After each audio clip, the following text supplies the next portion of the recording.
Usually when we think about deception or someone just flat out lying to us, we picture something incredibly Right, obvious. like a blatant falsehood. Exactly. A blatant falsehood. It's like a brick going through your front window. You hear the glass shatter, the alarm bell starts screaming, and you just know immediately, okay, I am under attack here. Someone is trying to break in. Yeah, it's an overt threat. And because it's so overt, your cognitive defenses just go up instantly. Yep. You lock the doors, you assess the damage, and you prepare to fight back. You know exactly what's happening. And it's almost clean in its own way, right? Because the opposition is clear, you know exactly who the enemy is. But then you look at the really dangerous lies, the ones that actually change the course of a human life, or maybe even the course of an entire society. Oh, absolutely. And suddenly there's no broken glass at all. There are no alarms ringing anywhere. We're looking at a completely different kind of intrusion. It's an inside job. That's a great way to put it, an inside job. Right. It's someone who already knows your passcode. They walk right through the front door, sit down on your couch, hand you a cup of coffee, and just casually ask a question that unplugs your security system from the inside. Which, if you think about it, is the absolute definition of psychological manipulation. Yes. It is quiet, it is subtle, and most terrifyingly, it uses your own mind as the primary weapon against you. I mean, it doesn't force the door open. It actually convinces you to unlock it yourself. It really does. And that quiet, subtle dismantling of truth is exactly what we are unpacking today. So, welcome to the deep dive. Today, we are looking at something you might think you already know inside and out, which is the story of the serpent in Genesis 3. Right, the classic story. Yeah, and if you grew up hearing this in any capacity, you probably just categorize it as an ancient theological fable, about the fall of humanity. A talking snake, a piece of forbidden fruit, a broken rule, and boom, humanity is kicked out of paradise. Which is how most people treat it, yeah. Yeah, exactly. But the analysis we are diving into today strips all that Sunday school paint off this story. It treats it as something entirely different and, frankly, much more universally applicable to you. It presents this ancient text as a literal masterclass in the psychology of manipulation, the architecture of doubt, and the distortion of truth. And what is truly fascinating here, I think, is that we don't need to treat this merely as an artifact of religious history to glean its value. Right, not at all. It is an incredibly precise, razor-sharp analysis of human nature itself. The whole premise we're working with today is that human language is rarely, if ever, neutral. Oh, totally. Words have weight. Exactly. The way words are structured can build realities or they can tear them apart. And this specific ancient conversation, it just provides a flawless blueprint for understanding how we justify our own darkest desires, like how we lie to ourselves and how we manipulate the people around us. So the mission for this deep dive is pretty ambitious, but it's incredibly relevant to your everyday life. We're going to dissect the actual structure of this deceptive language. We're going to figure out why you and I, and honestly everyone else on Earth, are so hardwired to learn and use this exact type of rhetoric without ever even being taught it. It's just built into us. It really is. Yeah. And finally, we are going to explore how this ancient conversation perfectly mirrors modern cognitive dissonance, interpersonal manipulation, and just the entire media and political landscape we swim in every single day. Because if we look at the bigger picture here, we are essentially examining the foundational code of deception. The DNA of it. Right, the DNA of gaslighting, of rationalization of fake news, thousands of years before any of those sociological terms were ever even coined. It's wild to think about. All right, so before we can understand why we use this language so naturally, we really need to look at exactly how it works mechanically. Let's look at the actual text of Genesis 3 as a structural blueprint for deception. Let's do it. So the very first move the serpent makes is planting the seed of doubt. It's the incredible power of the question. The serpent doesn't start with a bold statement. He starts by walking up to Eve and asking, "Did God really say?" It is such a brilliant and just terrifying starting point. Yeah. Did God really say? Notice what is completely missing from that sentence. There's no accusation. Exactly. There is no direct accusation anywhere. The serpent doesn't walk up and declare, God is a liar. Because if he did that... If he had done that, it would be the brick through the window we talked about earlier. Right. Eve's defenses would have spiked immediately. Instead, this is a rhetorical technique designed entirely to make her question her own existing beliefs. It is not a genuine quest for facts. He's not looking for info. No, the serpent isn't looking for information at all. He is actively probing for a vulnerability in her certainty. Okay, hold on. I have to play devil's advocate here, or maybe just push back on the premise a little bit. Isn't questioning existing beliefs just healthy skepticism? That's a fair question. I mean, if we don't ask questions, we're just blindly following dogma, right? Hmm. Science, philosophy, journalism, I mean, they are all built on asking, did they really say that, or is that really true? So how do we differentiate between a malicious manipulator planting doubt and a philosopher just trying to find the truth? That is an absolutely crucial distinction, and I'm really glad you brought it up. The difference lies entirely in the intent of the destination of the question. Okay, unpack that a bit. So a philosopher, a scientist, or a truth seeker asks a question to build understanding. They are trying to move from a place of uncertainty to a place of greater clarity. They want to find solid ground. Right, they want an actual answer. Exactly. Yeah. A manipulator, on the other hand, asks the question to dismantle certainty without offering any solid ground to replace it. The manipulator's goal isn't to help you find the truth. Their goal is to make you believe that truth itself is unknowable, or at least highly subjective. Oh, wow. Yeah, they want you unmoored, because an unmoored person is easily led. Okay, that makes perfect sense. It actually reminds me of watching a really shady defense attorney cross-examining a witness in a courtroom. Oh, that's a perfect analogy. Right.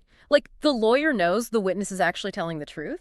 The witness definitely saw the blue car, so instead of calling them a liar, which, might make the jury sympathize with the witness and put their guards up, the lawyer just asks these highly calibrated leading questions. Yep. Are you absolutely sure the car was blue? Exactly.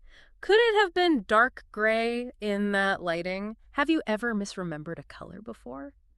The goal isn't to prove the car was gray. The goal is just to make the witness doubt their own memory. Right, to introduce reasonable doubt where there shouldn't be any. Yes.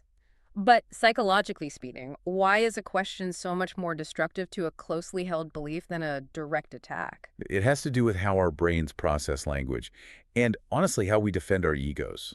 When someone attacks your belief directly, say they just tell you you are wrong, your brain instinctively goes into a defensive posture. It's a well-documented psychological reflex.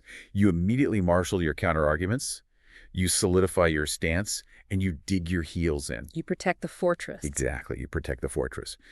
But a question bypasses the fortress entirely. Oh, man. From a neurological standpoint, when you hear a question, your brain involuntarily searches for the answer. It's a cognitive reflex you can't easily turn off. It invites you to collaborate in the dismantling of your own belief. So you do the heavy lifting for the manipulator. Precisely. When the serpent asks, "Did God really say?" he's forcing Eve's brain to retrieve the memory, hold it up to the light, and actively search for a flaw or a loophole. Wow. He's breaking the system. He's asking her to run a diagnostic on it and find her own errors. That is so wild. So the question forces you to entertain the negative scenario. You literally have to imagine a world where the rule didn't exist or where you misunderstood it just to mentally process the question being asked. Right? Just to understand the grammar of the question, your brain has to simulate it. And the second you imagine that world, the seed is planted.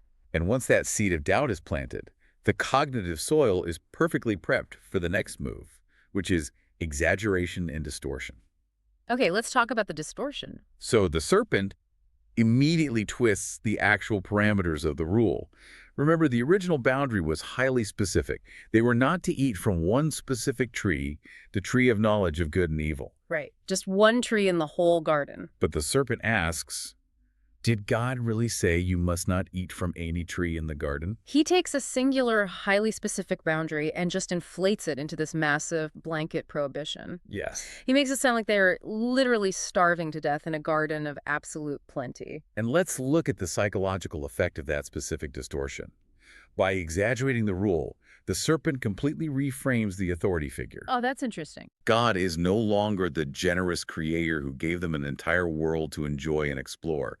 Through the lens of this exaggeration, he becomes an oppressive, stingy, and unreasonable warden who won't let them touch anything. It shifts the entire emotional landscape from gratitude to deprivation. Exactly. It completely changes the mood. It fosters this deep, pervasive sense of dissatisfaction and, honestly, victimhood. Have you ever noticed how quickly this plays out in real life? Oh, all the time. Think about a workplace dynamic. Let's say you have a boss who is generally great, right? Very supportive, gives you lots of autonomy, but they give you one specific piece of critical feedback on a particular project. It's a single boundary. Just one small correction. Right. And your coworker, maybe someone who likes stirring the pot, comes up to your desk and says, "Man, does the boss ever let you do anything your own way?" That is the exact same mechanism. That is brilliant. Right. The coworker just pulled the any tree tactic on you. They took one minor specific boundary and exaggerated it to make you feel completely oppressed. And suddenly, you aren't thinking about the 99 things your boss lets you handle independently. No. You are entirely fixated on the one thing you can't do, and you feel like a victim. Which naturally and inevitably leads to resentment. This is the crucial pivot here. Resentment is powerful. It is. When you start viewing the authority, whether it's a boss, a parent, a partner, or even a moral framework, as fundamentally oppressive, breaking the rule no longer feels like a moral transgression.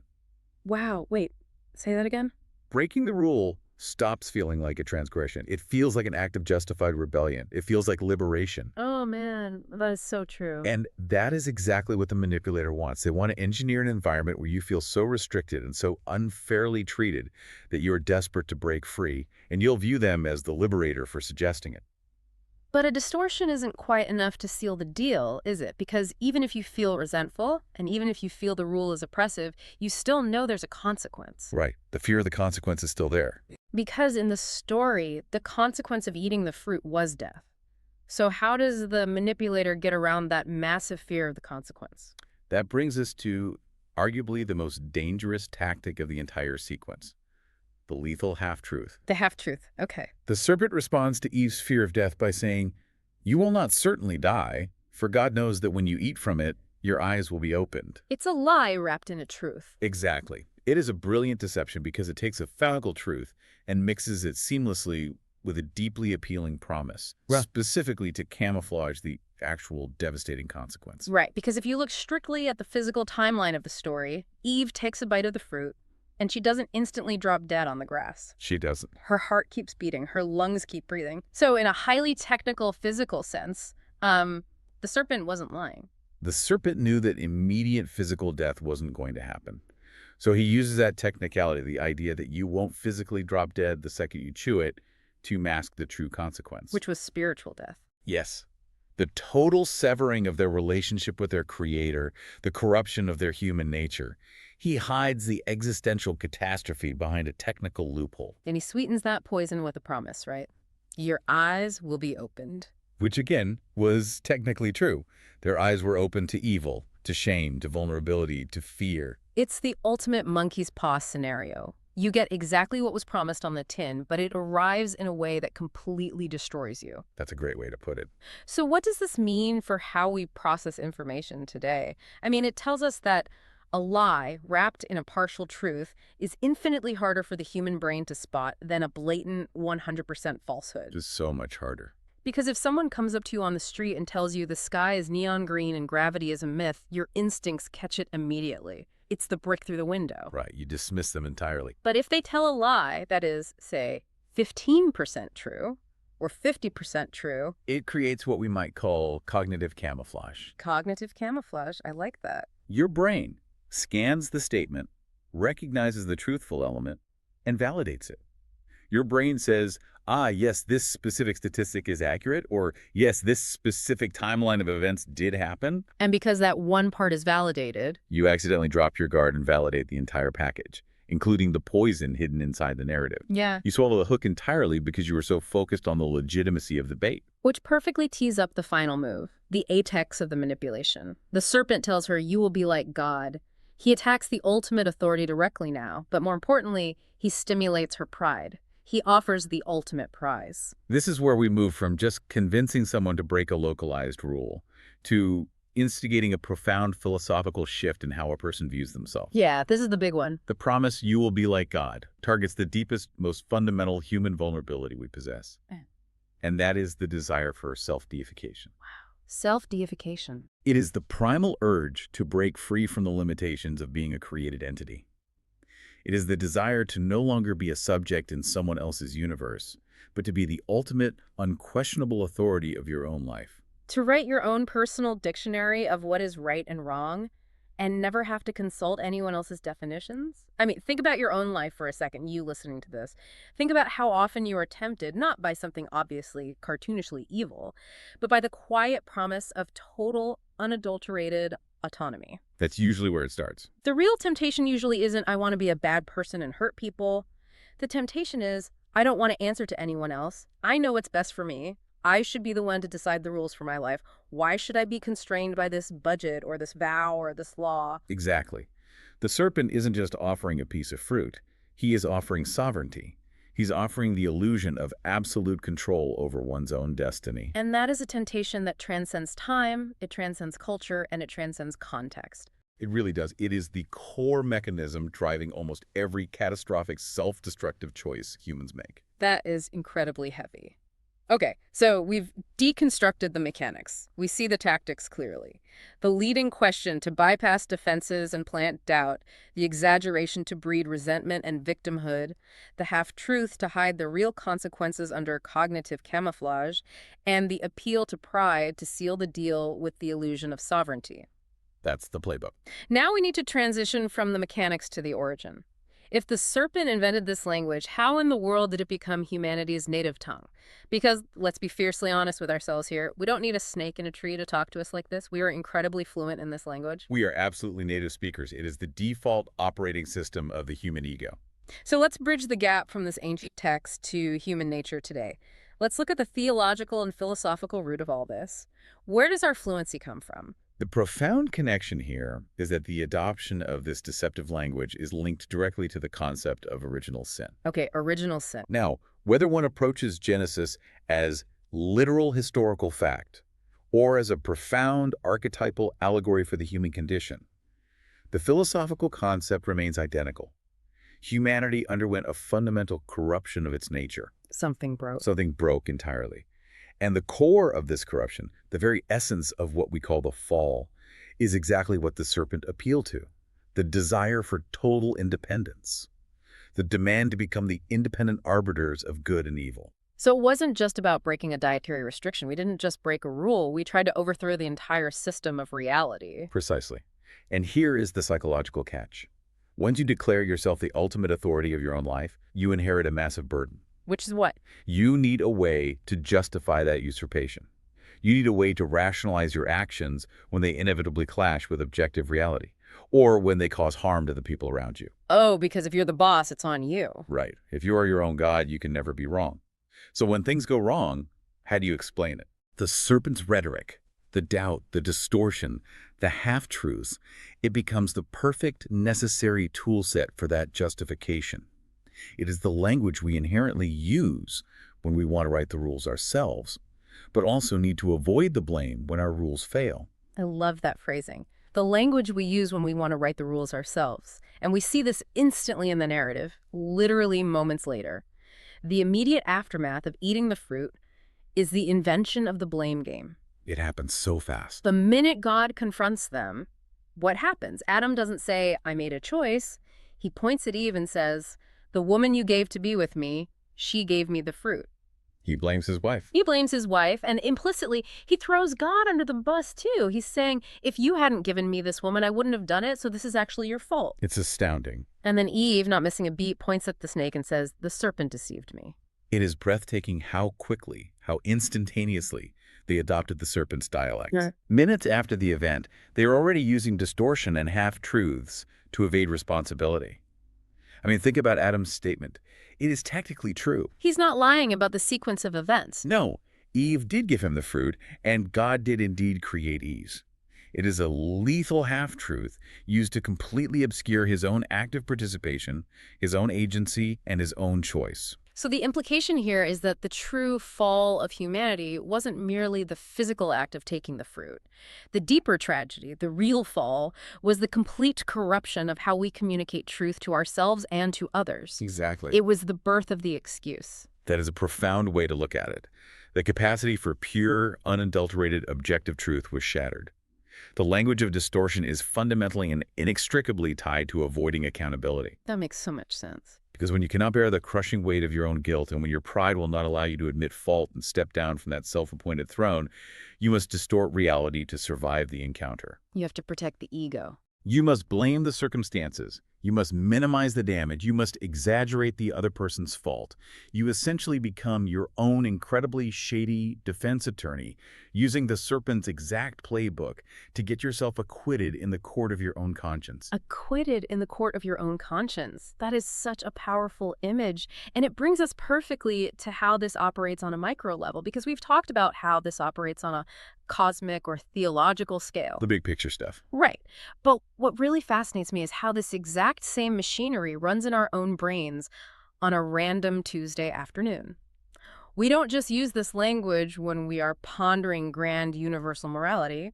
We use it internally on ourselves constantly. We really do. Psychologically speaking, humans use this exact rhetoric to resolve what we call cognitive dissonance. Let's dig into that, because cognitive dissonance is a term that gets thrown around a lot, but its mechanics are fascinating. For anyone who needs a quick refresher, cognitive dissonance is the severe mental discomfort you feel when your beliefs, your values, or your knowledge directly contradict your actions. That's the textbook definition, yes. Like, you firmly believe that smoking is deadly, but you are currently smoking a cigarette. Your brain hates that friction. It literally causes psychological pain. Yes. The theory of cognitive dissonance was first heavily explored by psychologist Leon Festinger in the 1950s. Festinger realized that the human brain desperately, fundamentally craves internal consistency. It wants everything to align. Exactly. When we hold two contradictory cognitions, like I am a good, smart person and I just did something incredibly stupid and harmful, we experience a state of psychological tension that we are highly motivated to reduce. And how do we reduce it? Well, to resolve that tension, you basically only have two options. Hmm. You either have to change your behavior to match your beliefs, which requires discipline, humility, and hard work. Which is hard. Very hard. Or you change your perception of reality to match your behavior, which is incredibly easy. And we almost always choose the latter. We twist the moral standards to rationalize the behavior and get what we want without feeling guilty about it. We take the path of least resistance. I have an analogy for this that I think everyone can relate to, even if it's a bit lighter than original sin. Think about how we justify breaking a diet or blowing a budget on something we really don't need. We literally run the Serpent speech internally. We run the exact same 4-step playbook on ourselves while standing in the kitchen at midnight. Oh, this is good. Walk us through it. Okay, so step 1, plant the doubt.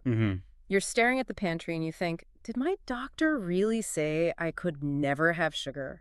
Or was he just speaking generally about moderation? I mean, what does cut back really mean scientifically? You've bypassed the absolute rule by questioning its strictness. Exactly. Then step 2, exaggeration to create victimhood. If I stick to this insanely strict diet, I'm basically punishing myself. I worked a 12-hour shift today. The commute was awful. I am entirely deprived of joy. This diet is ruining my mental health. So you've reframed the diet from a healthy boundary you set for yourself into an oppressive warden making you miserable. Yep. Then step 3, the half-truth.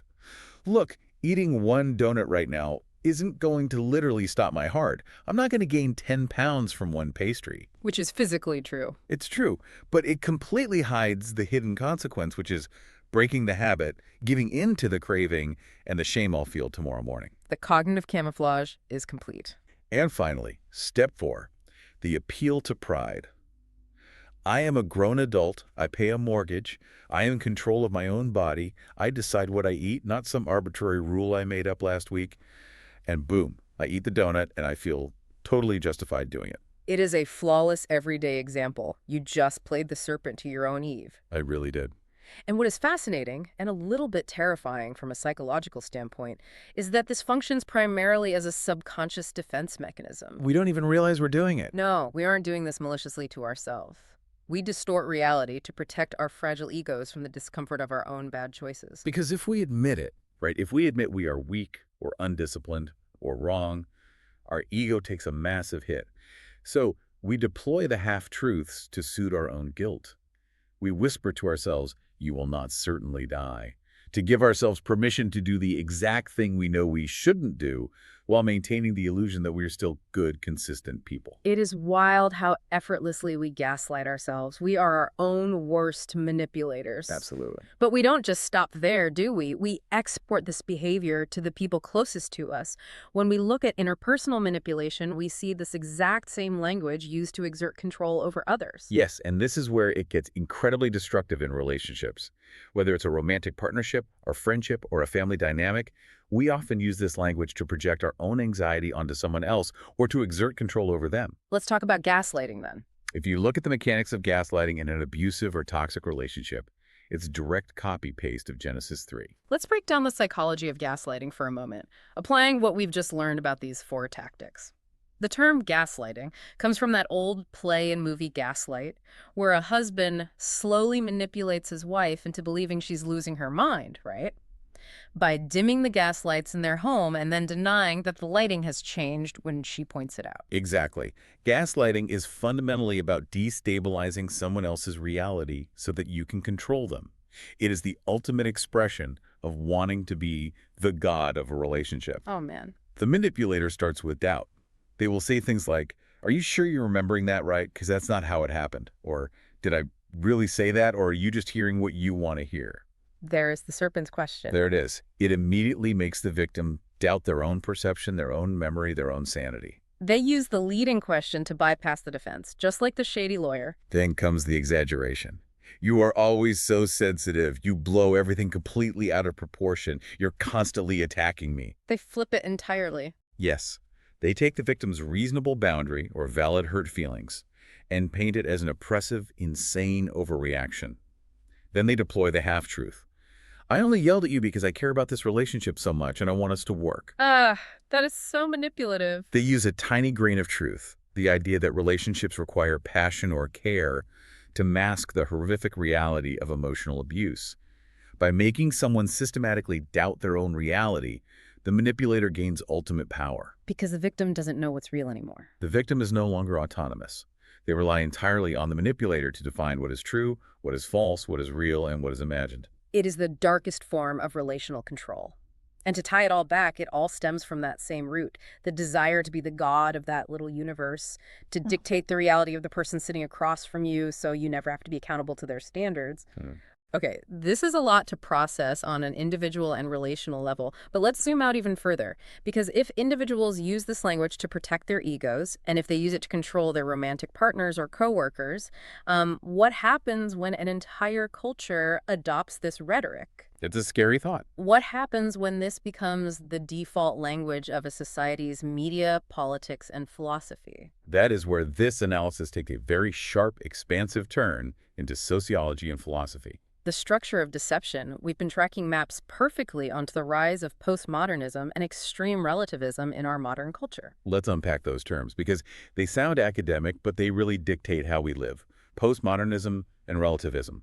At their core, these philosophies deny the existence of absolute truth, right? They relativize everything. You do. It becomes your truth, my truth, their truth, but there is no overarching objective, the truth, that we all have to submit to. Precisely. To give a brief historical context, postmodernism arose in the mid to late 20th century, largely as a skeptical reaction to the grand narratives of modernism, like science and reason.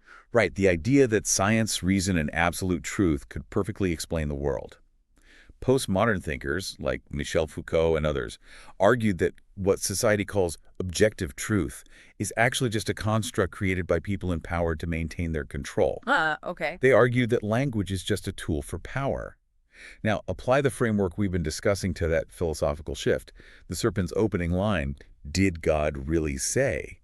is the exact same intellectual posture as modern skepticism. Oh, wow. It's institutionalized doubt. We've literally built an entire cultural framework around that one question. Yes, it elevates the question above the answer.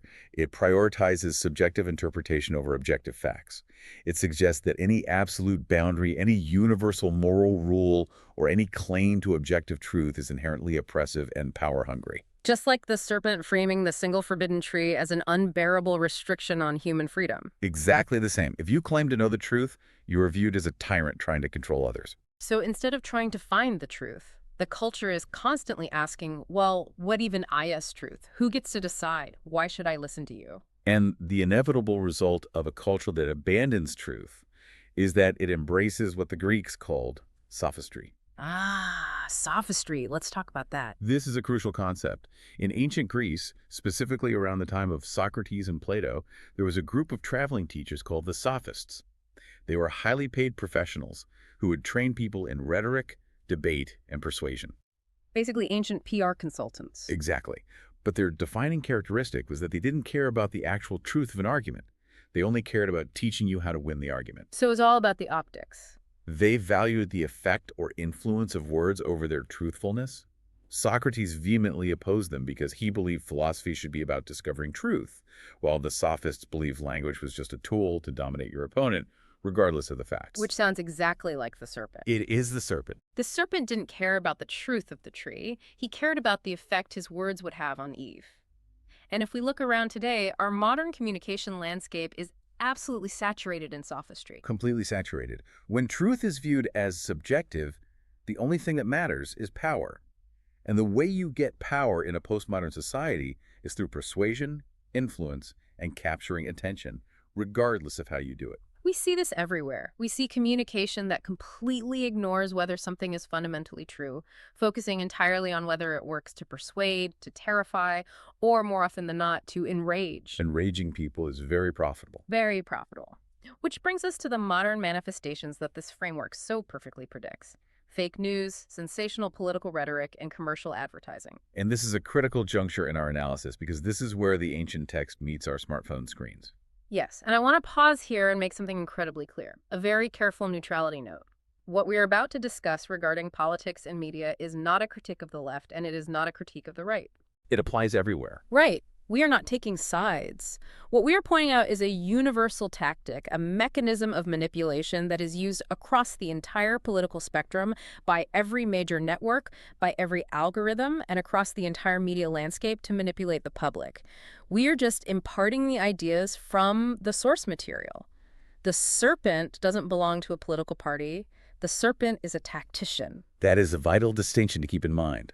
The mechanisms of manipulation are politically agnostic. They just want your compliance and your anger. Let's look at how this plays out in the world of clickbait, fake news, and sensational media. How do they capture and hold your attention? They use the exact same four tactics. They do. First, doubt. Look at the headlines. They often pose sensational leading questions. Is the government hiding this specific danger? Is this public figure secretly involved in a scandal? The headline plants a seed of massive doubt without technically making a verifiable, actionable claim. Because if they made a claim. They could be sued for libel, so they just ask a question to bypass your critical thinking. Precisely. Then comes the second tactic, exaggeration. In the modern media landscape, nuance is dead. Everything is the worst crisis in human history. Everything is an unprecedented disaster. Everything is breaking news. If a politician from the opposing side proposes a relatively minor policy change, the partisan media exaggerates it to mean the absolute impending destruction of our entire way of life. It's the any tree tactic deployed at scale. It is. They foster this deep, pervasive dissatisfaction and a constant vibrating sense of victimhood among their viewers. If you watch them, you are always under attack. And third, the lethal half-truth. This is the absolute lifeblood of modern political rhetoric. Rarely do politicians or partisan media outlets just invent a lie out of thin air. That's too easy to debunk. Right, the brick through the window gets fact-checked immediately. Exactly. Instead, they take a real statistic, a real quote from an opponent, a real historical event, a physical, verifiable truth, and they completely strip it of its context. They package it with a deeply distorted narrative to hide the actual complex reality of the situation. They give you the real statistic to validate the story while poisoning your perspective on the whole issue. It is so incredibly effective because your brain checks the statistics, says, yes, I can verify that number is real. And because the bait is real, you swallow the entire biased, venomous narrative that surrounds it. And what about the fourth tactic? Appealing to pride. Because a news network isn't literally telling me I'm going to be a god. How does the media utilize the pride mechanism? By constantly flattering the audience. Think about the tone of populist rhetoric or niche media outlets. The unspoken and sometimes spoken message is, you are the smart ones. You are the ones who are awake to the real truth. You see behind the curtain. Yes. You aren't mindless sheep like all those other people who watch the other network. It stimulates this profound intellectual pride. It makes the viewer feel like a godlike arbiter of truth, standing high above the ignorant masses. It gives them the illusion of superiority and absolute clarity in a confusing world. It's the illusion of omniscience. Hmm. I watch this channel, therefore I know everything that's actually happening. It's brilliant and it's terrifying. And it's not just politics. Advertising does the exact same thing, but it sells products instead of outrage. Think about a high-end commercial for a luxury car, or the latest smartphone, or even a lifestyle brand. It almost always starts by subtly suggesting you are restricted or lacking something in your current Well, life. you tired of blending in? Right. Is your current phone holding you back? It creates the doubt and the And dissatisfaction. it presents the half-truth. Exactly. This car goes 0 to 60 in 3 seconds, which is true, but the hidden consequence they don't show is the crushing monthly payment you'll take on, the depreciation, the stress of maintaining it. They show you the open road, not the traffic jam. Right, they hide the cost. And the ultimate hook, the pride. It promises that if you buy this product, you will have ultimate freedom. You will be elevated above your peers. You will be admired, envied, and autonomous. You will, in a modern consumerist sense, be like gods. Every single time an advertisement, a politician, or an influencer promises that a material object or a specific ideology will grant you an identity, give you profound, lasting happiness, Mm. or make you invincible to the struggles of life, they are speaking the serpent's language. They are offering you the fruit. They're offering a false path to self-deification. It's incredible how perfectly the template holds up thousands of years later. We have supercomputers in our pockets, we've split the atom, we've been to the moon, and yet we are still falling for the exact same 4 steps that a metaphorical snake used in a garden. Human nature doesn't change. No, it doesn't. So as we pull all these threads together, how do we summarize the immense amount of ground we've covered today? We've gone from ancient theology to cognitive dissonance to the evening news. If we synthesize all these perspectives, the structural analysis of the text, the theology of original sin, the psychology of cognitive dissonance, and the sociology of postmodern media, we arrive at a very sobering but illuminating conclusion. Okay. The serpent's speech is fundamentally driven by our dark, underlying human desire for self-deification. It is driven by our desperate, exhausting need to avoid responsibility, to never be wrong, and to write our own rules. And rather than finding true freedom and peace and accepting objective truth and taking responsibility for our actions. Humanity has spent its entire history caught in this agonizing loop. We constantly repeat this cycle of distortion, doubt, and manipulation to justify our desires, protect our fragile egos, and control our environment. Have you ever noticed how exhausting it is to constantly defend yourself? That's the burden of playing God. The ultimate takeaway here is that Genesis 3 is not just an ancient fable meant for a theology classroom. It is the active running playbook of modern society. It really is the playbook. It is the structure of the targeted ads you see on your phone. It is the underlying rhythm of the news articles you read. It's the exact tactic used by toxic people in your life. And most intimately, it is the exact rationalization you use in your own head when no one else is around and you are trying to justify a bad decision. The profound realization is that the enemy isn't just external. We spend so much time worrying about the media or politicians manipulating us, but the mechanism of deception is built into how we process our own desires. We are the gatekeepers. We are the gatekeepers of our own minds, and we are often the ones letting the manipulator inside. And that leads me to the final thought I want to leave you with today, a question to really chew on as you go about the rest of your day. We've spent this entire time talking about how the media, politicians, and manipulative people use this ancient rhetoric against us. But based on everything we've unpacked today about cognitive dissonance, about how desperately we protect our egos, and how we willingly distort reality to get what we want, What's the question? what is the biggest, most convincing half-truth you are currently telling yourself to justify something you know you shouldn't be doing? Where is the inside job happening right now in your own mind? Think about it. We'll see you next time on The Deep Dive.